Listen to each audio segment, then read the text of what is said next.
Have you heard of the Elmhurst Heritage Foundation? Its purpose is to provide support through advocacy, education, and fundraising for the Elmhurst History Museum, our local Elmhurst history, and the Churchville one-room schoolhouse. Established in 2007 as a nonprofit organization, we initiated an endowment fund and raised funds to complete the renovation of the historic Churchville schoolhouse. We conducted a capital campaign to develop the new exhibit, by all accounts, the story of Elmhurst, at the History Museum, and we continue to provide financial support to enhance exhibits, programs, and events at the museum. Yes, we feel strongly about our mission and encourage you to become a member or donor of the Elmhurst Heritage Foundation. Please call or go to our website for more information to learn about the benefits of becoming a member or donor by investing in our town, our history, our heritage.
Welcome to Elmhurst Time Travelers. I'm Ken Bartels, your host, and we're coming to you from the historic Churchville Schoolhouse.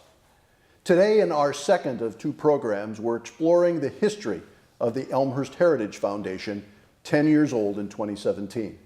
Our first program ended with the gala, the 50th Anniversary Museum Gala in 2007, and the founding date for the foundation. In this second program, we're going to explore what happened after that, what's happened since, and maybe even look to the future just a little bit. And to do that, we have four very knowledgeable guests. We have Joel Morris, the current Vice President of the Foundation, Mike LoCicero, the President of the Foundation, Brian Bergheger, Director of the Museum since 1988, and Lance Tawzer, Curator of exhibits since 2007. I believe that's correct. Gentlemen, welcome to Elmhurst Time Travelers. Just sort of backflow a little bit. It's 2007, maybe even 2008. The gala's over. The Heritage Foundation has launched itself with a most spectacular start. Just a wonderful event. Then we get to go back to work. Go back to work, the recruiting of board members, the, if you will, implementing the strategic plan. The strategic plan included a combined board of the former foundation, the former historical commission into a 21-member board. That's functioning. There's a small thing out there on the horizon called the Elmhurst Heritage Center. It's a brand new building. And it's got some traction because in this future city capital budget, there's $7.5 million there earmarked for that building. So Brian, I'm going to start with you. At that point in time, you were rolling out the Elmhurst Heritage Center to groups and the Rotary Club and various places. What was the gist of what you were sharing? Well, I was sharing the concept of a new facility, actually a new and different history museum for Elmhurst. The concept of the Heritage Center, as I said, differed in many ways from the historical museum. It included a different building that would provide spaces for new and different programming and new and different types of exhibits. It was going to be a center that would be a civic center for the community as well, touching on not only history, but ways that history influences and speaks to us today through current events.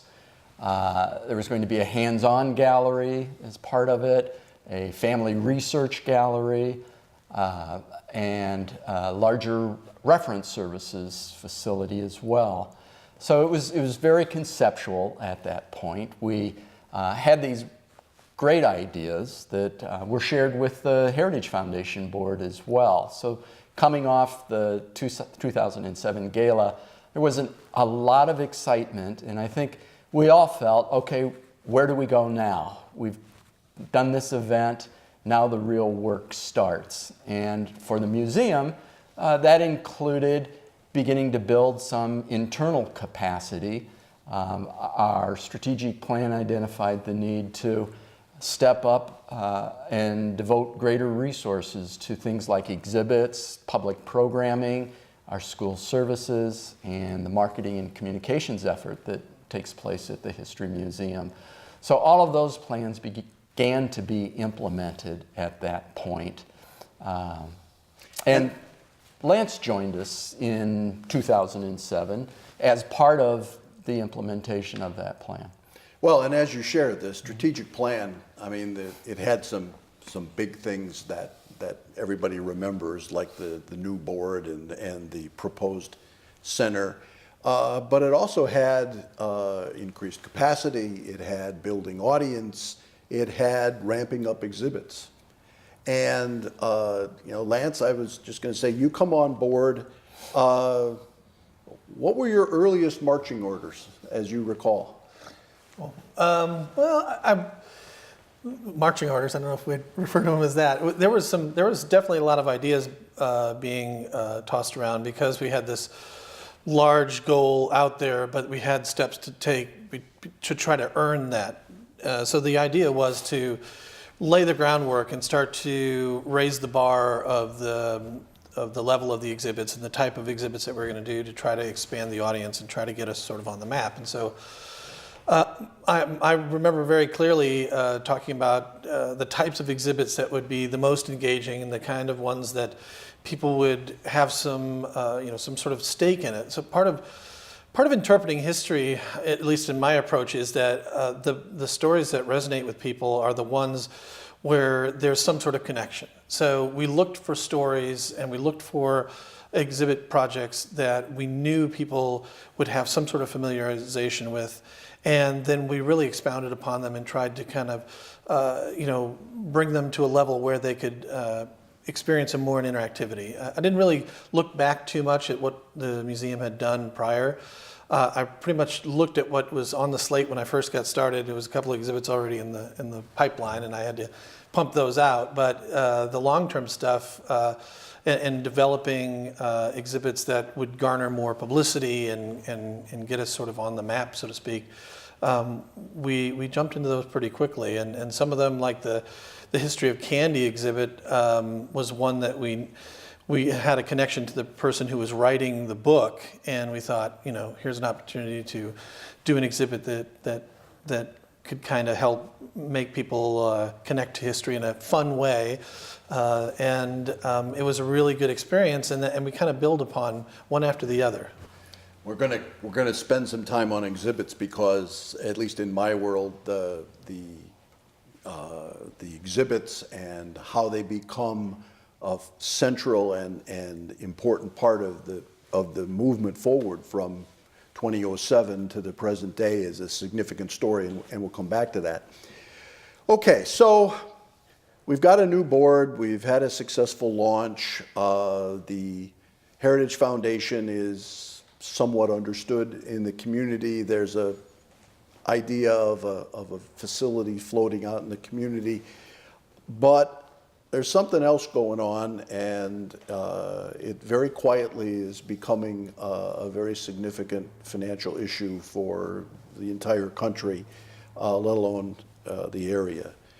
During the planning and implementation of the Heritage Foundation, we were in some pretty good financial times. But not too long after the launch of the foundation, what is now known as the Great Recession appears, and suddenly museum funding is called into question. The Heritage Foundation, or the Heritage Center rather, which was plugged in a future capital budget, goes away. And the entire focus of the foundation has to sort of take a step back from its strategic plan, which was so focused on a new facility. Now, Joel and Mike, I know you weren't on the Heritage Foundation board at that point in time, but I'm going to ask all four of you, what's your earliest recollection of what's this Great Recession thing? What do you recall the first time you heard about it, or what it meant to you? Well, I was one of those board members that was recruited probably on the heels of that gala. Okay.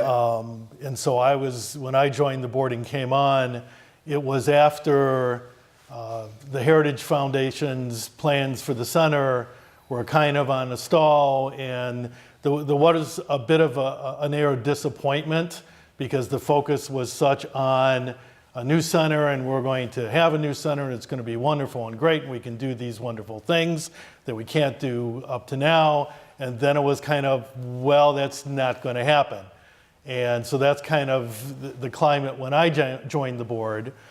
So the focus had to change at that stage to something else, and it took us a while to decide what's the next focus, and is that lofty plan of a heritage center really gone completely, or is there still a glimmer out there that maybe we could pick it up in some fashion? And so that's kind of the time when I entered.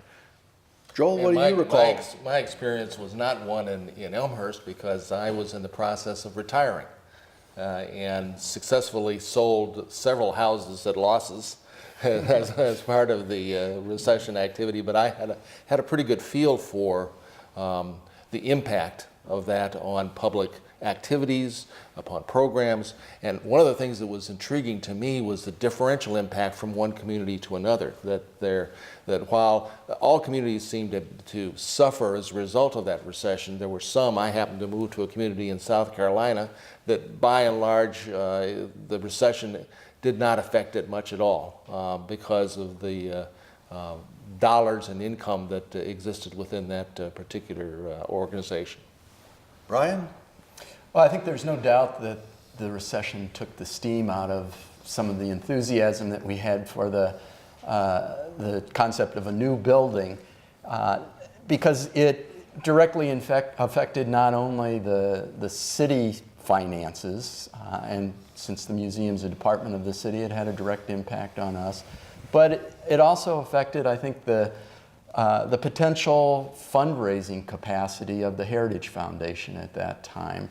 The recession had a terrible impact on individuals, on families, and businesses as well. And so there was a decrease in philanthropic giving, particularly giving to cultural and arts organizations during that time. So I think we all recognize that it was going to be a difficult sea to cross, but like all economic changes, it was going to swing back at some point. So I think we drew back a little bit and planned to weather the change and come out on top when we could. Lance?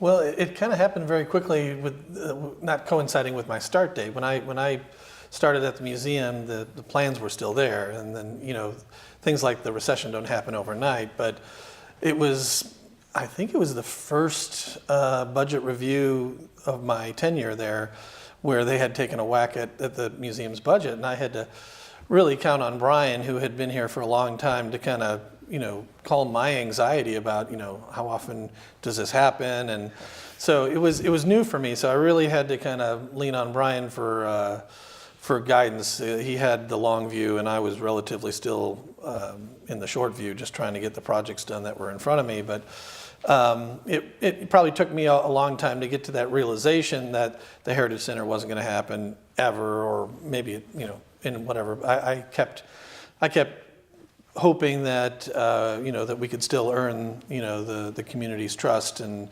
hopefully the elected officials or whoever else needed to be convinced that we are. So our approach didn't change. I mean, Brian's approach was always we're going to continue pushing that bar up and up, and so it was a little jarring at first. It took me a little bit to get my bearings, but I was so busy doing my job that I was just trying to keep pushing that bar up. So What's interesting for me looking back, and I had been on the strategic planning group, I'd been on the leadership group, and I was a board member right at the beginning of the Great Recession. And looking back now, I can see that sometimes people wonder what the value of a strategic plan is, but in fact, the strategic plan is what ultimately got the ship sailing on a corrected path. Yes, the strategic plan had as its anchor this new facility. There's no question about that. In fact, the strategic plan itself talked about that very distinctly. And we got out ahead of that pretty far and then had to retreat. But embedded in the strategic plan were some things like more directed fundraising, a much more attentive advocacy program, some conversations about a membership program to go along with a more active museum, the increased and, if you will, I don't want to say better as much as enhanced exhibits, but also the foundation and the museum's recognition that, okay, we're not going to get this new building anytime soon, but we've got the Gloss Mansion, we've got the Education Center, and we've got the Churchville Schoolhouse, which puts us in pretty good shape. We need to be more creative about how those things are used. So I'm interested in, and I'm going to start with Brian, but I'm interested in the thought process that goes from, gee, we won't have to live with these things that much longer, new center, to, okay, what do we need to do to the Gloss Mansion to have it be satisfactory or better for what we want to do in the future as that bar raises up, as Lance says.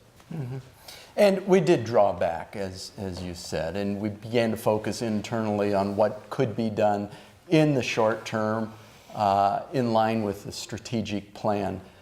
Within the Gloss Mansion, we made the determination that we were committed to the Gloss Mansion for the future, as well as the Education Center. And so our thoughts were, how can we use those to best serve our mission here in Elmhurst? And at the same time, to develop the schoolhouse. I don't want it to go unmentioned that the schoolhouse was also impacted when the schoolhouse was turned over to the city by District 205. There was funding in the budget for the necessary repairs and historic renovation of the structure. Well, that took us 10 years, and it was necessary to secure some state funding. Also, fundraising by the Heritage Foundation helped finish the schoolhouse. So we looked at our facilities and I think felt that it was an opportunity to draw back from the idea of a new facility and develop what we had. So that was our direction at that time. Mike, what do you recall from board member as it relates to the enhancement of facilities? Well, again, our mission for the foundation is to support the museum in everything that they need to do. And one of the fallouts from the recession as well was put us kind of in a survival mode as well in regards to funding of positions at the museum, because the recession turned into, if I recall, a hiring freeze at the city, and there were a few positions that weren't filled, and put the foundation in a point of conflict of, do we allocate any of our funds for operations as opposed to exhibits and other things? So we had to change gears and felt that it was very important for the museum to maintain its current services to the community, and did for a short time fund some positions. So our focus tended to lean towards that, more supportive for the museum as best we could. And it was more on the operations standpoint as opposed to facilities. The facility was there, and we were hoping to improve the facility and make it to be more conducive to the exhibits and programs we wanted to do. But we also needed to keep the doors open and make sure that we were still doing programs. And so we funded the community programs position, and we provided some funding for a weekend position to keep the doors open in the museum. So those were high priorities for us. Well, and I think, once again, finding your way towards moving forward, rather, was at that point, I think, triggered by not only the foundation willing to do something outside of its original thought process, because operations was not part of the original thought process, but also the improved funding for exhibits, the expansion of exhibits. And Lance, what's the first blockbuster exhibit that you did in your mind? I don't know. Maybe that's the wrong term The either. blockbusters. We've had a number of the ones that we've produced that have really garnered a lot of publicity. Yes. The ones that come to mind include the history of the toys in Chicago, the history of candy. Boy, there's a lot of them. But and it was really it was really fun to be a part of that process, because seeing the exhibit ideas develop into exhibits that were more engaging and getting the kind of publicity that the museum hadn't gotten on a regular basis prior was really great to be a part of, and it also put a little bit of pressure on us to make sure that you can continue to raise that bar. So that's sort of been the goal. It was we don't sit around and talk about how great we are too often. We really kind of look at we look at the projects and go, people really connected to that, or maybe there was a technique that we chose where we thought people would really engage in it and it wasn't as successful. And so I think we kind of challenge ourselves every time now. And now the staff is kind of rounded out, and we're much more engaged with the entire staff on the development of these things as well. So it's been a lot of a team effort now. It sort of started out with me just sort of running around trying to do everything, and then we built up a really good sort of volunteer corps. We talked a little bit about the initial things we did in the Gloss Mansion, but those of you that remember, we used to have our museum administrative secretary right in the front there, and we talked about how do we best engage our patrons coming in, and we thought, well, maybe the secretary shouldn't be there. Maybe we need to have someone greeting our patrons, and we didn't have a staff member that could do that. So, we reached out to our community, and we garnered enough volunteers to really sort of man that position, and it's something that we rely on now every day. Every day the museum is open, it's a volunteer who's usually the first person that greets our patrons, and so that was a bit of a shift, and it wasn't all at once. We did all these things to the building or changed it was very methodical. I think Brian's approach has always kind of been trying to make sure, is that the right thing to do, and we sort of implement them as we go. So it's been more steady. Hold that thought, because we need to go to break. Hold that thought, and we're going to come back and we're going to talk about another kind of engagement with the community, and that would be advocacy. This is the Time Travelers, Elmhurst Time Travelers. We're talking about the Elmhurst Heritage Foundation, and we'll be right back.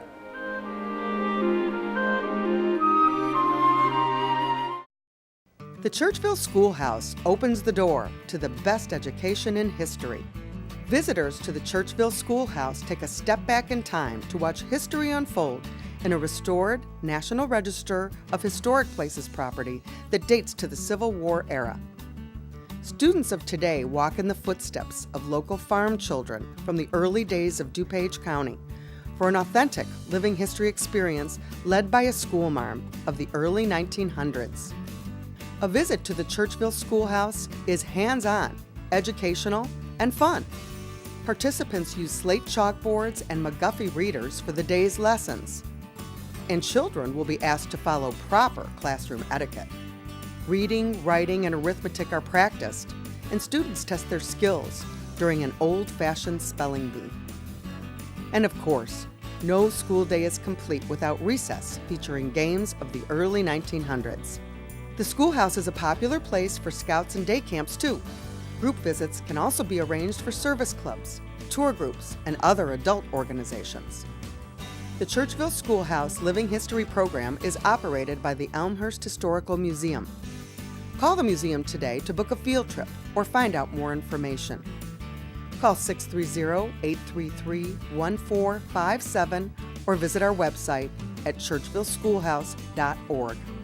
The Churchville Schoolhouse is waiting to open the doors for your school or community group.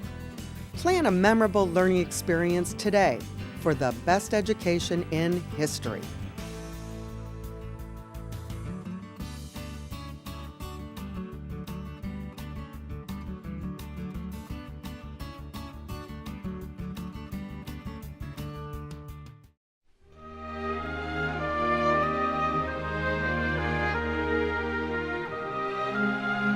This is Elmhurst Time Travelers, and we're talking about the 10th anniversary of the Elmhurst Heritage Foundation in 2017. And gentlemen, we were just talking about reaching out to the community in terms of greeting and the important role of volunteers. But I want to touch base on something that was also in the strategic plan and remains a focus of the foundation, and that is advocacy. Advocacy with City Hall, advocacy with our other constituents. And Mike, you want to speak to that a little bit? Yes, we have a very unique relationship with the city. The foundation is the supporting organization for the museum, which is a department of the city. So we really are in partnership with City Council and the city manager and the mayor in making sure that the museum and its mission is fulfilled. And so that advocacy with them and communication with them to maintain that partnership on a good basis has always been key between us. It's important to advocate with the community to make sure they understand that the museum's there for all the residents and has such great exhibits and services available that they need to take advantage of. So we advocate on many different levels. We advocate about the schoolhouse and its importance in the educational program for our students, because the museum conducts a program here in the one-room schoolhouse for second graders that come, and the foundation provides the funding to do that. And so it's important for the community to understand what's all available and the importance not only of the foundation, but our relationship with the city and the museum. Joel, advocacy? I think that it is clearly one of the most important activities that we can engage in terms of our name recognition, activity recognition, and to have the mission of the foundation resonate with the population in terms of their saying that, gee, they're doing some things that will benefit us. They're doing some things that will add value to the overall community and add value to my residents and to my home and to the education of my children. And I think advocacy is the key to getting that accomplished. The foundation, based on the principles of advocating for the museum with all its various constituencies, and by its very definition, foundation means finding private dollars. The previous Elmhurst History Foundation had done that. It created a very strong endowment program, hadn't gotten that involved with other elements of the museum. The Heritage Foundation clearly was involved with operations, clearly involved with exhibits and sponsorships, and a far broader spectrum of fundraising, including unrestricted dollars, which always help the overall enterprise. The Great Recession starting to fade, and the foundation is thinking more expansively, and a capital campaign, another, if you will, maturation step in the life of any private foundation or fundraising entity, a capital campaign. The most important thing for a capital campaign is to have a bedrock goal, something that everybody agrees that should happen. And discussions at the foundation take a turn to discussing what is then a 25-year-old permanent Elmhurst exhibit. I believe that's approximately what it was at that point. Brian, what do you recall about the first discussions of a capital campaign? Well, it came up through the board, it came up through the staff. At the staff level, we recognized the need for a new, different exhibit, because exhibits today differ radically from the exhibit experience that museum visitors would have had 20 or 25 years ago, even 10 years ago. So the bar is constantly moving, the cheese is constantly moving, as they say. And there was enthusiasm by the board. I think the board wanted to be convinced. What is the need? How are we going to sell this? What are the costs? What is the outcome? What is the outcome going to be?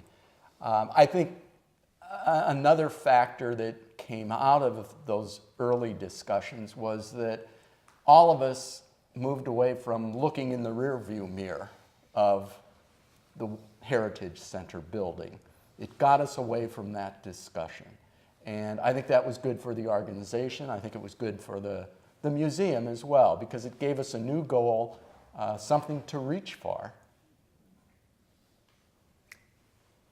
Mike, the goal itself, it's $250,000 for the new exhibit, $50,000 for operations over a 2-year period, so $300,000. The board swallow, how hard did the board swallow in that? I mean, capital campaign, never been done before. Yeah, from that standpoint, I think I would say we were hopeful, but we were concerned because we were just coming off the recession and not sure how a major capital campaign would play out in the community. We'd never done one before. That was tremendously different. The project was a no-brainer. I think the board was very much sold on the need for a new exhibit. That was the easy part. That gave us a chance to sink our teeth into something to support after the Heritage Center fell apart. So we were very optimistic and hopeful, and we worked really hard. So the board, I think, was ready for that step and embraced it and worked very hard and getting co-chairs to support it and be our figureheads. And everybody rolled up their sleeves and did what needed to get done, and in the end, it worked out great. I remember a palpable feeling among board members that if we do this, it has to work. We've got to do what we say we're going to do. So I'm interested, Lance, what did the staff think when they heard about a $300,000 capital campaign? What's the very first time you remember hearing that, and what went through your mind? Well, I have to say I was kind of involved in helping them kind of talk about what it was going to take, Right. Which helped define the number where the collective gulp, came together. But staff was very excited about the possibility of this happening. We had, coming off the heels of realizing that the Heritage Center wasn't going to come together. Like Brian said, it really allowed us to sort of turn that corner. And I really enjoyed the process, and I really enjoyed working with the foundation directly on that, because they allowed, and I'd like to feel I helped them, because they really wanted to, talk about the design or talk about the approach, because it is a unique exhibit. It's a unique approach to interpreting local history. So I first had to sort of convince the core group that was involved in the project about this is how I was envisioning the exhibit could go, and here's the way people will experience it. And then we started to develop the design, so visuals really do help. And so the foundation kept organizing these wonderful sessions where it was going to be exciting. The community was going to come and see some of these designs that I was going to talk about and how it was going to go. And one of the board members would hop up before I would start and talk about everything that we'd been going through, and then I would just get up there and get really excited about the exhibit and the design and the eventuality, and I'm normally pretty excited about this kind of stuff anyway, and this was something that was, I don't even know how many years I'd been on the staff yet, but this was something that we were all really excited about, and So it was a great Val experience. Stewart and Willis Johnson of Classic Cinemas are recruited to co-chair the campaign, a relatively small campaign committee, greatly assisted by the foundation board, which no question stepped up to the plate big time, as did Brian in the fundraising process. It culminates, of course, in over $300,000 within its 2-year time frame, and it's another great success for the Heritage Foundation. It's another thing to hang its hat on, not only in its own mind, but in the community's mind. Once again, it puts the Heritage Foundation clearly on the philanthropic map in Elmhurst, without doubt. And then there's the exhibit. Takes over the entire second floor of the museum. By all accounts, the story of Elmhurst, excuse me. I go up there periodically just to walk around it because it's such a fun place to be.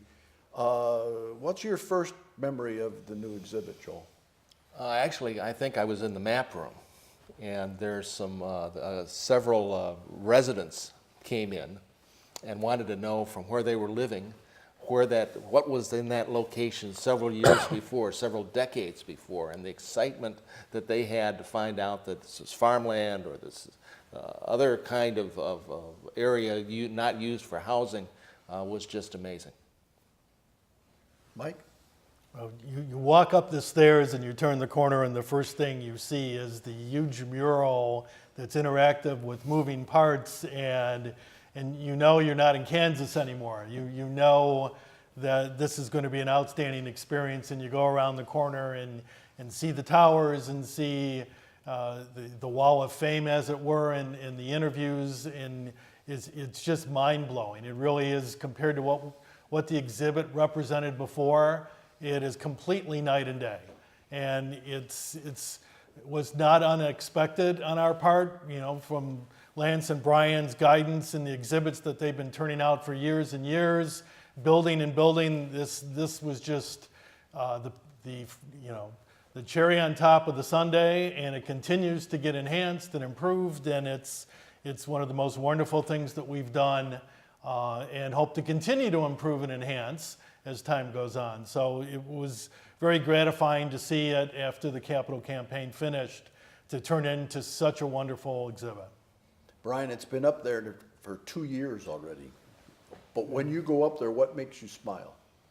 Well, I think particularly if I'm up there and I see visitors, because there are a number of different entry points for visitors with that exhibit. There are some wonderful photographs. There are some very important artifacts from the history of Elmhurst that are showcased in the exhibit, as well as just a tremendously wide assortment of artifacts from the business community, from culture and arts, and throughout the entire community. And then Joel mentioned the map room, an interactive map that allows you to travel through time and space in Elmhurst. And it draws on the museum's rich photograph collection. And then there's also a short documentary video that is another entry point for people into the history of Elmhurst. So there's so many ways that people can become involved and become engaged with it. I think that's what excites me, as well as the opportunity to continue to update it. And I know Lance is on top of those things. Well, I was going to say, the design of the exhibit was to be able to be updated, so it would not be static. Over a couple of year period of time, what kind of modifications, and I don't mean all of them, what kind of modifications have we seen? Well, we've already implemented a couple of things, and we continue to update that map table too. So the map table has already won us a national award, which for a museum our size is pretty unprecedented. And one of the things you had talked about with regards to advocacy and our elected officials, I think a big boost to the foundation is educating them on the awards that we get, and educating them on the press coverage that we get and how it's distinctive from other museums of our size. And the wonderful thing about the foundation is that they have this communication with our elected officials and said, you don't realize how important this award is. They may have been the honorary mention, but the next one up was the 9/11 Museum, which has a $60 million operating budget. So I'd like to make sure that our elected officials... It's a nice grouping. Yeah. And the other thing I will say about the foundation too, and Mike can speak to this, we're relatively tied into the museum community in our area. And a number of museums have come to us and said, how did you do that capital campaign?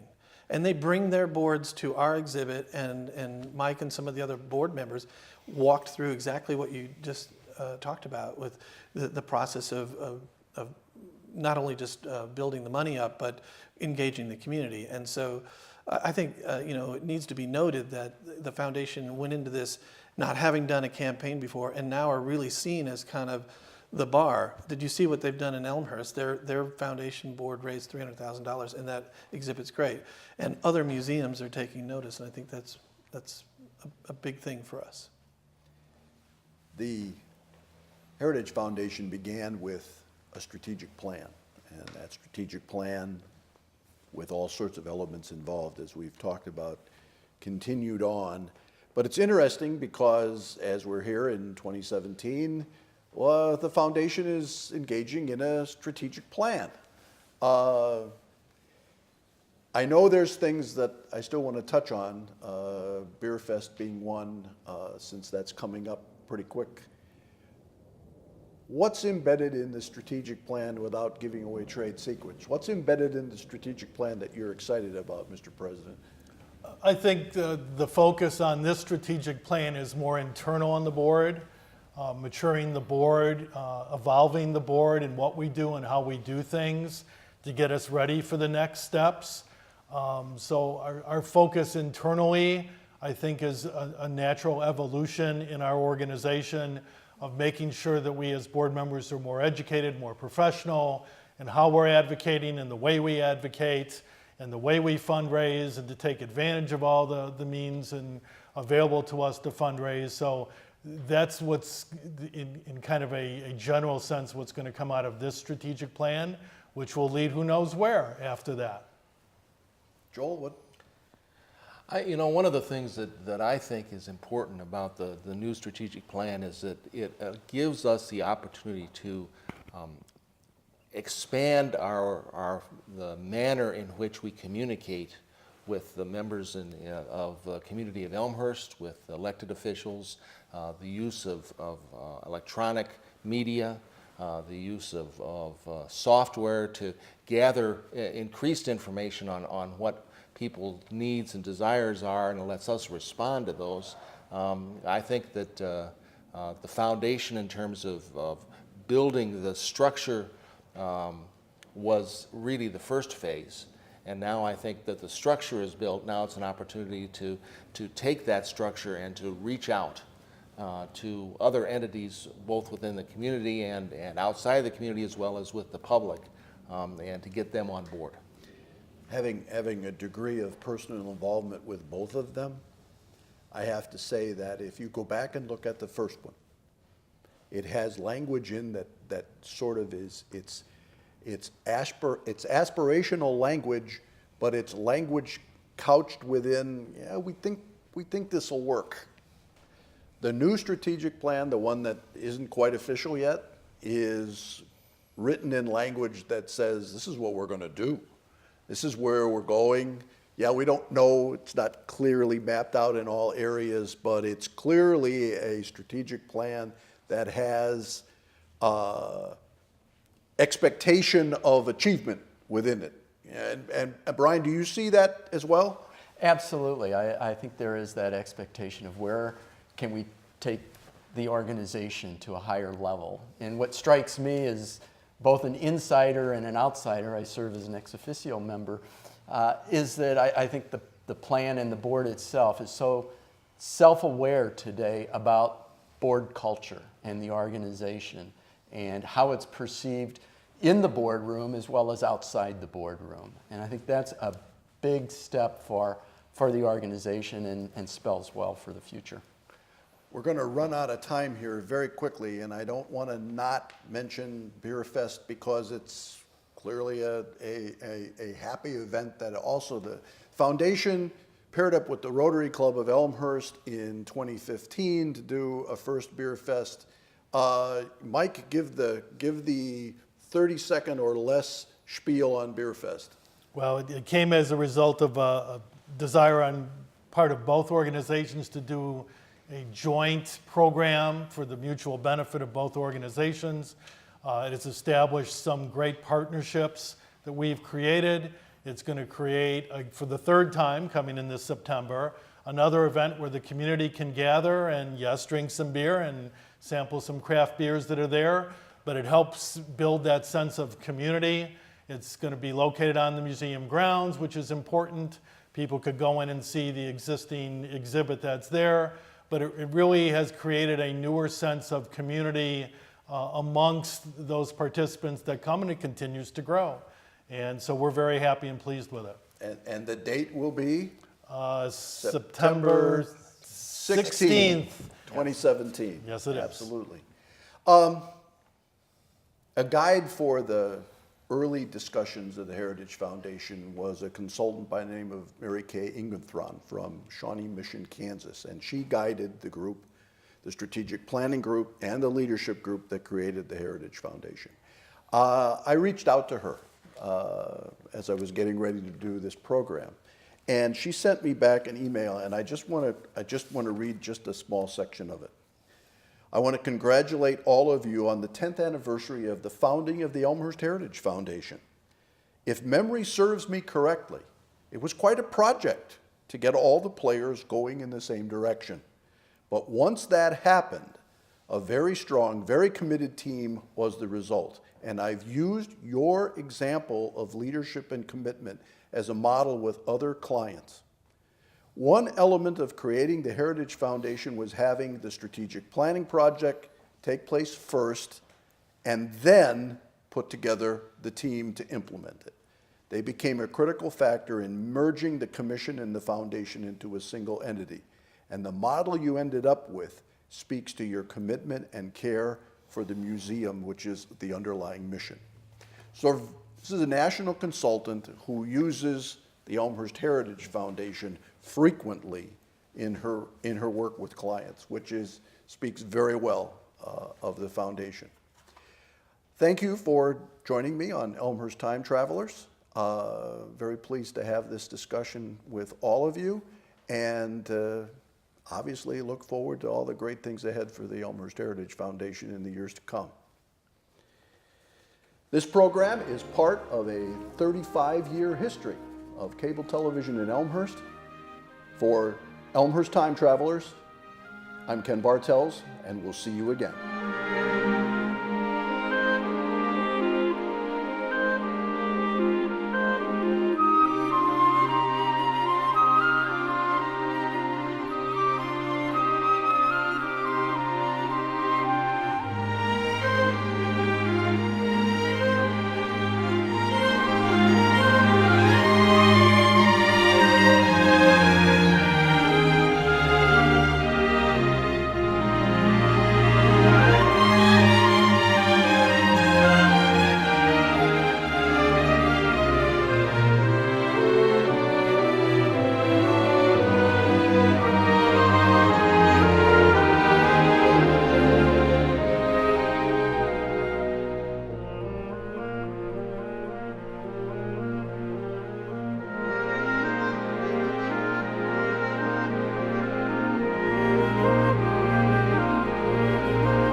Have you heard of the Elmhurst Heritage Foundation?